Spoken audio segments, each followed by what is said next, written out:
ஊருக்கு விஜய் வந்திருக்காரு, எப்படி இருந்தது? ரொம்ப ஹாப்பியா இருக்கு, ரொம்ப சந்தோஷமா இருக்கு. இதை விட வேற என்னங்க வேணும்? எல்லாரும் இருக்கிறப்பதான் கடவுளை பார்க்கணும் பார்க்கணும்பாங்க.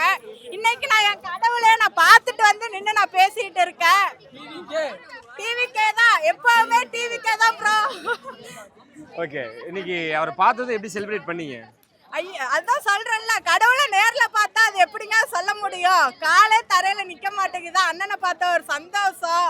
வீட்டுல எவ்வளவோ சொன்னாங்க, கரூர் சம்பது அந்த மாதிரி நடந்துச்சு, நீ போவே வேணான்னு சொன்னாங்க. 1.5 வயசு குழந்தைய நான் விட்டுட்டு நான் எங்க அண்ணனை பார்க்க வந்தேன். நல்லா தாங்க இருக்கேன், மயக்கம் வரல, தலை வலிக்கல, வாமிட் வரல, எதுவுமே இல்லை. நான் 2 நாளா அவரை பார்க்கணுங்கிறதுக்காக சாப்பிடல, தூங்கல. அவ்வளோ ஹாப்பி, அவ்வளோ ஒரு தீபாவளி, பொங்கல், ரம்ஜான் கொண்டாடு எல்லாத்த விட இன்னைக்கு ரொம்ப ஹாப்பியா இருக்கு. எல்லாம் சேர்ந்து இன்னைக்கு கொண்டாடின மாதிரி இருக்குங்க. அதான் அவரை பார்த்தது எப்படி நீங்க கொண்டாடினீங்க? என்ன எப்படி? அதான் எல்லாத்தையும் தாண்டி கடவுளே பார்த்துட்டான்ட்டு, இதுக்கு மேல என்னங்க வேணும்? இனி உயிர் போனாலும் பரவாயில்ல, அவரை பார்த்துட்டேன் போதும். இதுக்கு மேல வேற என்ன வேணும்? அவர் தான் உயிர், அவருக்காக என்ன கேட்டாலும் அப்படியே கொடுத்துட்றேங்க. உயிர் போனாலும் பரவாயில்லன்றீங்க? பரவாயில்லங்க, இந்த எங்க அண்ணன் கொடுத்துருக்கிறாரு, தண்ணி பாட்டில், ஜூஸ், பிஸ்கெட்டு, வேற என்ன வேணும்? இது போதுங்க எங்களுக்கு.